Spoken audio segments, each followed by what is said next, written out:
Hello there, it's Jackie here. How are you? I have not been around for a while. I mean, I've been here, haven't gone anywhere. I just haven't been in front of the camera doing videos to send out to you every week. And there's a really great reason, in my opinion, for that. I've had lots of emails and people messaging me just saying, hey, where are you? Are you okay? So I want to give you a little bit of an insight as to what's been going on. Uh, and then I also want to share with you one of the things that I found really worked for me, because it has been a 4 or 5 week period of time of really high intensity stress and of kind of finding myself in trauma state and then finding myself out of it a little bit and just into high intensity stress, then back into trauma and then back out of high intensity stress.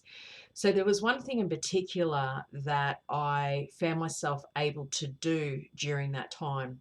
And I want to share it with you because it is something that has been in our discussions and has been coming up in people's sessions for quite a long time now. And one of the things that I found was that this thing that popped up for me, and I will share it in a second, this thing that popped up for me, I realized it was never going to pop up for me if I had not built some kind of a relationship to this concept, because I'd started to develop some type of a relationship to it, a habit of doing it more. Then I found that it came up for me. And that taught me another important lesson of practicing. Um, I think we sometimes think that we should turn a switch on and it's something that we want to shift or change into should just be there. And look, sometimes that does happen, but sometimes it's a practice where we literally have to practice being a different way, or we have to practice a different way of looking at things or a different way of responding to things. And that's what I did. And the concept that I'm talking about is this practice of leaning in. So leaning into an experience as opposed to wanting to get away from it. Leaning into the emotion that you're experiencing as opposed to let's just get out of that the fastest way that we can. Or leaning into an experience which could be an illness or a relationship struggle that you're having, or some kind of trauma or high stress, such as I had.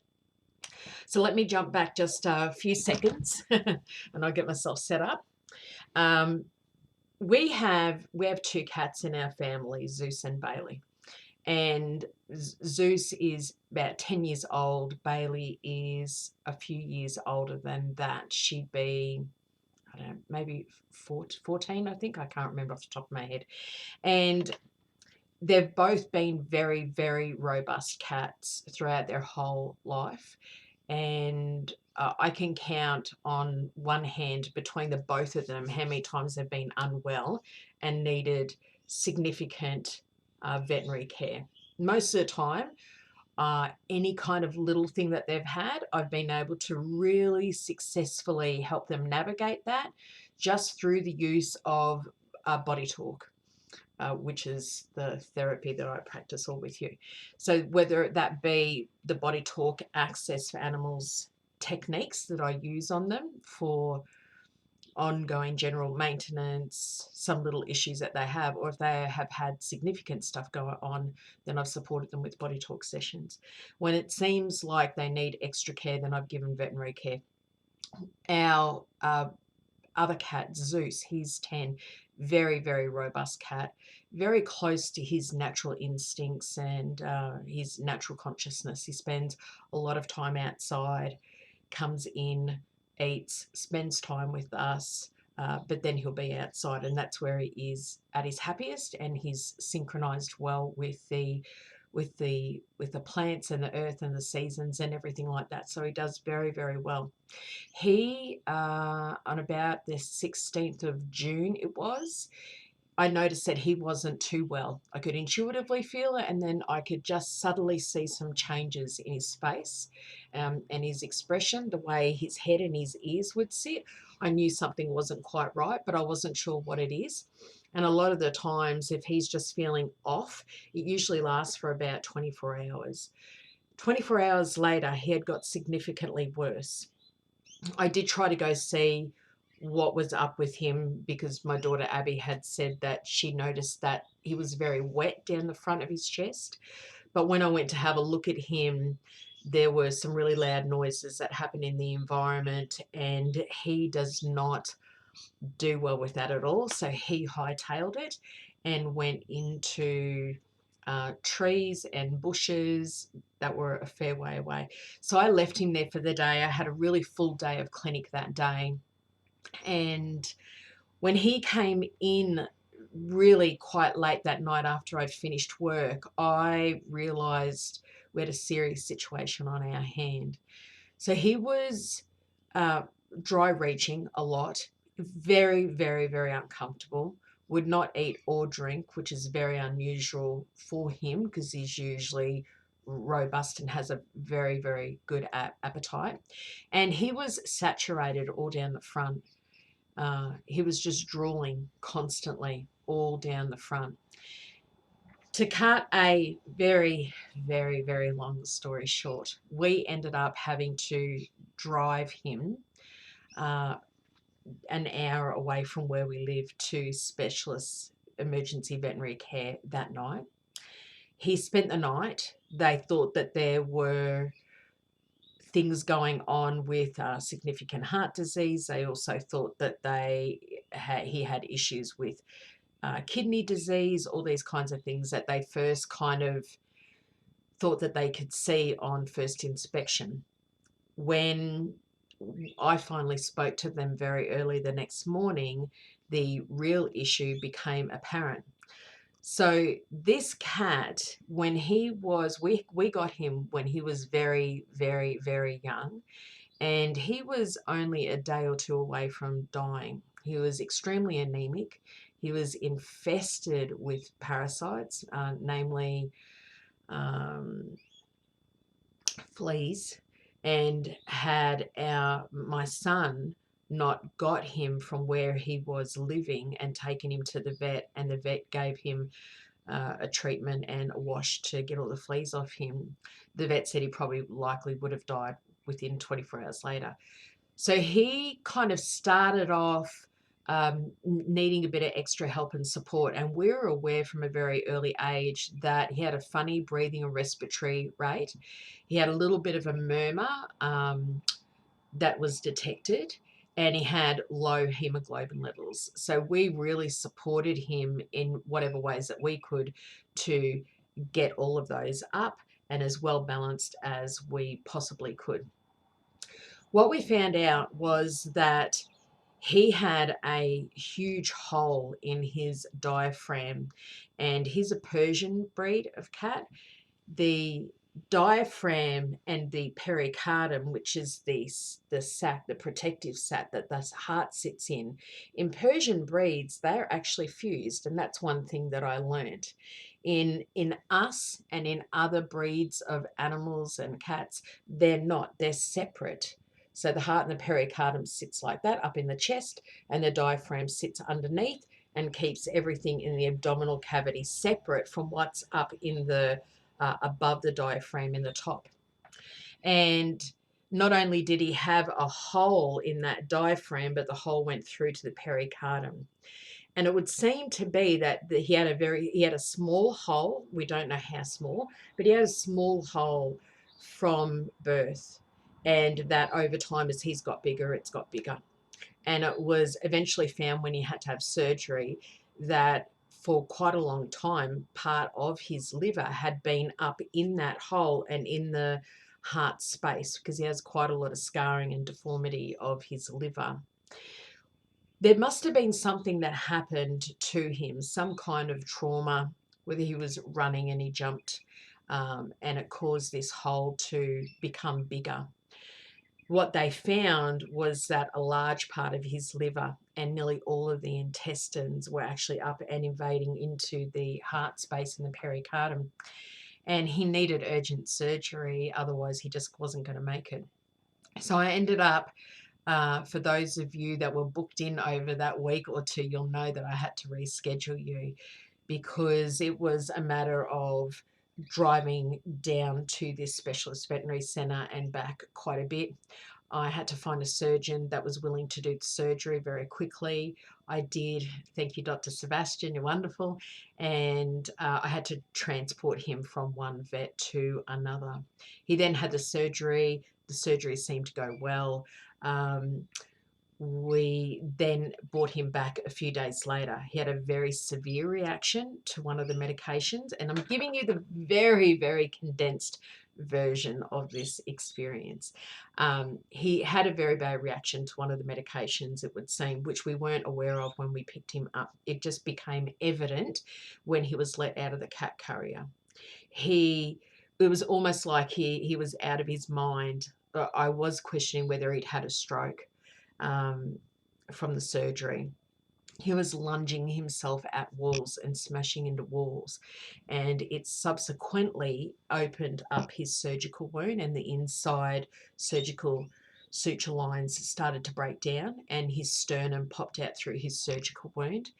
And it was extremely traumatic for myself and Abby, and quite difficult to see that and experience an animal going through that kind of pain. For those of you that have known me well and worked with me for a long time, you'll know that one of the reasons why I started being drawn to and working in integrative healthcare was primarily to work with animals. I actually didn't want to work with people at all. That changed quite quickly for me for various reasons, but that's the reason why I got in. I've had a very deep relationship with the animal kingdom since I can remember. So for some reason, traumas around animals and seeing animals in states of distress or pain really affects me quite deeply. And I'm still I'm still working through unpacking it all. Really using those abilities of hindsight to be able to look into the experience that we've just had over the last few months to get a deeper understanding of what drives this. Because when this happens with our animals, the fight flight system, that sympathetic system, just kicks in and absolutely takes over, and you don't have any say in the matter. It's an automatic process and you're just along for the drive. And I found that happened a lot. Depending on what was going on for me, it happened a lot. So for those of you that have had similar experiences where your sympathetic nervous system does kick in and you go into fight or flight, or you go into some kind of freezing mode before you decide you want to fight or run away, then you'll understand what that's like. It is a very automatic process. You don't get the opportunity to have much say over that. There's no logical thinking process that's available at that time when you're experiencing that. We ended up having to take him back into emergency care here where we live. And we found out that his surgical wound, the stitches were placed quite far apart because they needed to do what they call a quick close. And the reason for that is because his heart went into a very high rhythm after they extracted the liver and the intestines. And that was always a question whether that was going to happen. Because there's a chance that the heart can arrest at that time, what they do is they try to close them up very quickly so that it's a way to be able to calm the entire body down and let it rest. Well, because he had this reaction and he was in a lot of pain, this all opened again and he needed to go back under general anaesthetic. They had to flush it all out. They then resutured it and they stapled the surgical wound closed.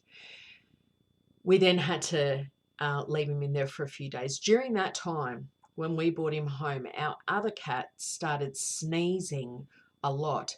And I initially wondered, maybe she's got a grass seed or something like that, and it's the body's way of trying to clear it. It became really evident there was something else going on, massive upper respiratory infection. And we ended up having to take her to the vet twice. Now, during this time, I must say, I have an extraordinary amount of wonderful colleagues that I can reach out to when something is really hitting the fan big time. And I can reach out to them and say, hey, this is going on. Can you see whether it's a priority to do a session or not? And they will, when they have the time, do a session, whether it be for the animal or the whole family matrix. One of the things that we talk about when I'm doing sessions for animals, especially animals in a family situation, is that animals very, very much mirror what's going on within the family matrix, whether it be for individual members of the family or the family matrix as a whole. They'll very much mirror that in their behaviors, in what happens to their body, and what they will then manifest as illnesses and imbalances and disease processes, as a way of being able to mirror and help release that from the family matrix. So when our other cat, Bailey, developed this really severe respiratory infection, and it got so bad that she couldn't breathe through her nose at all. So for any of you that understand about cats, you'll know that they're not a mouth breather. Cats do not breathe through their mouths, and it's not normal for them. And if they can't breathe through their nose, it means they can't smell their food. And it's very important for them to be able to smell their food, because they need to be able to smell the amino acids and other things in them to know whether the food is right for them or not. They then also stop drinking water, and that's what happened to her. And the biggest issue around that is dehydration more than anything at all.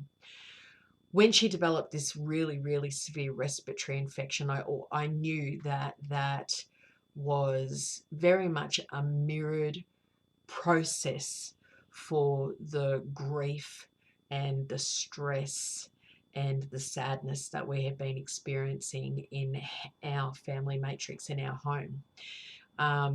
Both Abby and I had experienced it in different ways with what we'd been going through with our other cat. And so it was very, very interesting, because the lungs are designed to actually help us process grief and sadness. And if there is a lot, and if there is, for whatever reason, an inability or a struggle for that person's body-mind complex to be able to process and move through that and release it, then it either will find a way to be able to do that at some point in time, and or an animal in the family will take it on and will manifest it, and it will come up as things like that, as massive respiratory illness. So she ended up having to stay in hospital. She had general anaesthetic. She was scoped and tubed to see if there were any foreign bodies. She was put, and they didn't find any. They actually couldn't find a reason for it. And she was sent home with antibiotics, and she had regular access done on her daily, and she had a few body talk sessions, of which she's fully recovered now. So we had both cats in the same veterinary centre at the same time, and we brought them home at exactly the same time. Our other cat that had the diaphragm repair, he was not allowed to move or stretch or jump in any way, shape or form. Now for a cat, that is almost impossible. So we had to keep him enclosed, heavily enclosed. And for a cat that's very, very close to his instincts, and he spends an enormous amount of time in nature, living according to the cycles of the day and the cycles of the season, this was a massive stressor for him, huge. He was unhappy 24 hours of the day, and he let everyone know that he was very, very unhappy. Now, despite all of our best efforts to do body talk for that, what you're trying to body talk out of him to get him to calm down is his instincts. You're trying to stop him from being close to his instinctual nature. And we can't do that. We can't body talk instincts out of an animal or out of a human being. We can't do that. So we're just trying to support him as best we can with the circumstances that we've got. And we had him in confinement, almost like we changed the way that it was set up a few times, but eventually we moved him into like a puppy play pen, which made it a tiny bit easier, but he still was unhappy. So he was in confinement basically for a period of about 3 or 4 weeks. And that was a lot of sleepless nights, maybe getting 2 hours maximum a night. And then we had to have him, when we were eventually allowed to let him out of that, we had to keep him in the house confined for at least a period of 1 or 2 weeks before he was eventually let outside. Now he has to come in early of an afternoon and he's kept into it tomorrow morning, which he doesn't like at all. So it's been a very interesting journey. The way that I could only explain it in that moment was that, or in those moments through those weeks, was it felt like a bomb had gone off in our family matrix, and one that I wasn't prepared for. And because, for whatever reason, it's one of the major triggers that I have in my life is seeing animals in great distress, is meant that then there were many times where my body would go into an instant automatic full fight flight process. And that is maximum stress. It is also maximum contraction. So in that moment when you know that you're scared, but don't have the ability to really logically connect with that process and and to be able to view yourself from an outside perspective. So to be able to view yourself in the situation as the observer, you're purely just in absolute fear and terror sometimes, and you're just holding on for dear life. And because of my many experiences with clients and in classes and in the My Incredible Orbit community, talking about this process of leaning in, right? Leaning into an experience or leaning into an emotion that you're having. Because we've talked about that so much, that popped up for me.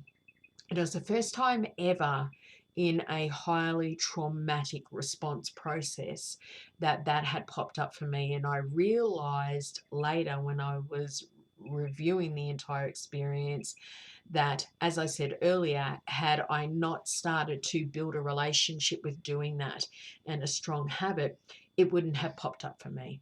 I would have still stayed in many of those cases in a highly traumatic expression and in maximum contracted fear. So this is a process that I had. I was driving down to the coast to where he was at the veterinary centre, and I was then going to be responsible for transporting him from one vet to another vet to have the surgery. And that had really triggered me, really triggered me, taking a cat that was listed as critically ill, who was sedated, who you had to handle with kit gloves. I didn't even know what exactly I was scared of. That's how unconscious this trigger process is. But I just knew that I was absolutely terrified. And on the way down, I was, my consciousness gave me this few nanoseconds of time to be able to step outside myself and look at myself as the observer, and to be able to ask myself, what would happen if you just lent into the fear right now? And that started off a chain of realizations and awarenesses for me. Oh, I haven't lent into fear. I'm in full fear. I'm in absolute contracted fear. But in that moment, what you're doing and what I was doing is you try to get away from the fear. We're taught that it is such an uncomfortable experience, that it is such a thing that you don't want to be. That's what we're taught. You don't want to be in that, so you want to get away from it. And you don't realize it, but it's actually trying to pull you into it so that you can experience it innately. And what we're trying to do, because we've been taught to do that, is pull away from it and move away from it. Well, doing that prolongs the experience, it intensifies the experience, and you don't move through it. So then it accumulates in the body mind complex, and at some point in time it just keeps coming back to be readdressed and readdressed and readdressed, and oftentimes it adds with other stresses and traumas and will then manifest as illnesses and diseases. So I had this opportunity in these few seconds to allow myself to lean in. Like, there's so many times that we'd talked about it, I really got to experience this in the most maximum way possible. And so that's what I did. I actually saw the fear, I faced the fear, and I lent into it. And the moment I lent into it, everything changed, everything relaxed. I was okay with fear because I was a fear. I was like, okay, I'm scared. Okay, I'm scared. So it's okay to be this emotional expression right now. That's okay. It completely changed the entire experience. It completely changed the way that I was looking at things. And I noticed that the nervous system started to come down. I noticed that I felt clearer, more calmer, and I was then able to step into other dialogues with myself, such as you have no control how this is going to work out. Everything that is going to happen will happen, and you have no control over that. You are doing and providing everything you possibly can, and that's all that you need to do. So let go of the outcome, let go of whatever you think is going to happen, because you have no control. That was one of the dialogues I was able to have with myself. That also very much helped. The other dialogue that I was able to have with myself, and I was able to do this from the perspective of, because I was now the observer, and I was able to view things a lot differently, rather than just purely hanging on for dear life right in that second, and then hanging on for dear life in this second, and hanging on, right? So then the other one that I did was, and these weren't ones that I was trying to do. I wasn't trying to steer this. I wasn't, what can I tell myself to make this better? These are all just natural kind of stepping stones that came up for me. So after you don't have any control of this outcome. You're just doing the best you can, and it's going to be whatever it's going to be. My next step that I took was, you know what? You have been through some really traumatic experiences in your life, and not only did you survive those, but you thrived those, because you became so much stronger from those experiences. And now it's that strength that actually stands you in good stead right now. So rely on that strength. Remember what you've been through. You've kind of got this kind of thing. And I found that those things made the world of difference to me. So the current process for me is, I am in a process of still reflecting on what that whole experience was for me, for us, so that I can understand what those triggers are. There was an incident that happened early last week, I think it was, where Zeus came in late of an afternoon, and there is a big tomcat in the area that has been coming up around where we live because the young cat that lives beside us has just recently gone into season. And I knew by her being in season, and she runs all over the place and comes to our house a lot, I knew that it would attract tomcats. So he is not at the top of his game. He has lost a lot of his fur through the surgery. That has an impact on your immune system, your Wei Qi, a few other things. So I know he's not as robust as what he was prior to this happening. When he came into the house, he was in a bad state. He had a lot of pain in his head. He was bleeding deep down into the ear. And that whole experience that he was going through triggered me again, but this time it was in a even more deeply profound way, where my entire body started responding in different ways than it has even previously to that. So it's still very much a process I'm unpacking.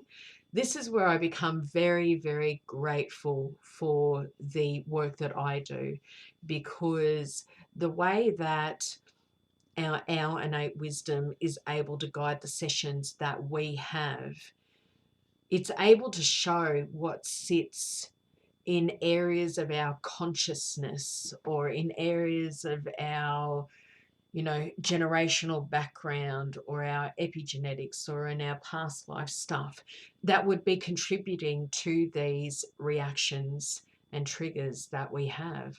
And trying to find out what that is on your own, you've only got a certain amount of rope that you've got access to be able to do that.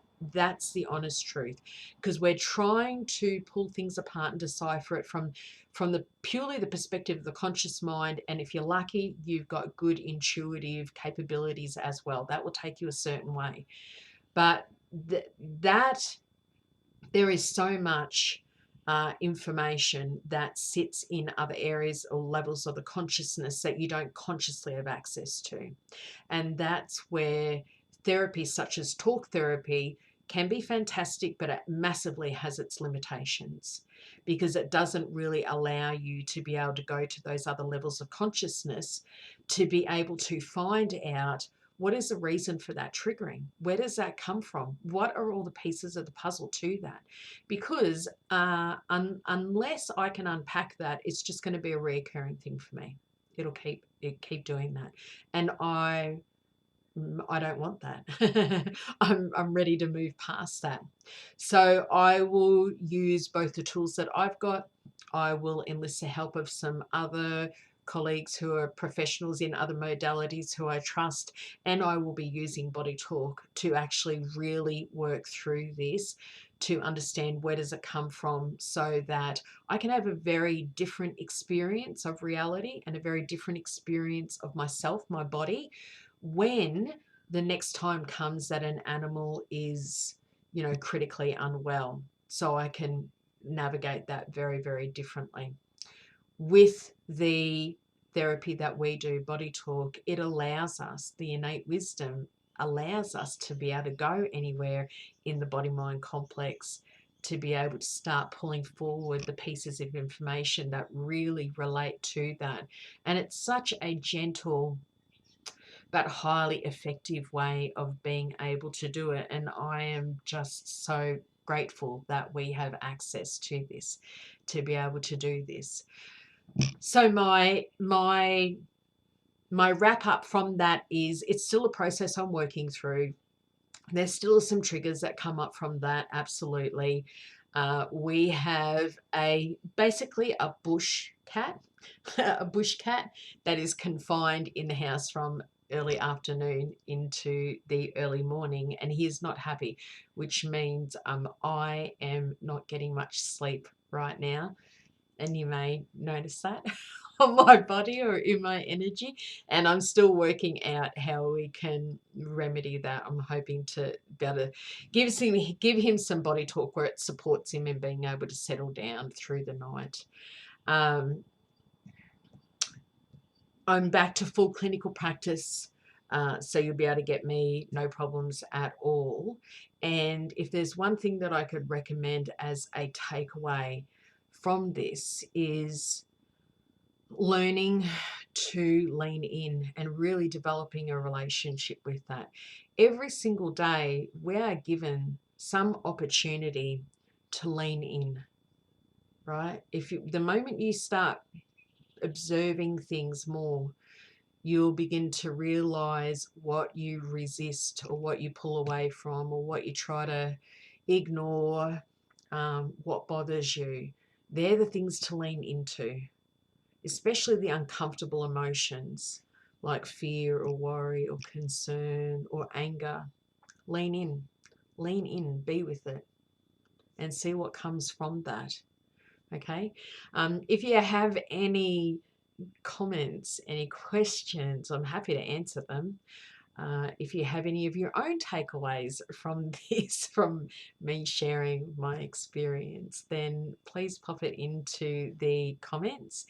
And as I journey along with this, if I have any realizations from what is, part of this and really triggers me that I feel like would be beneficial for you, then I absolutely will share that as well. All right.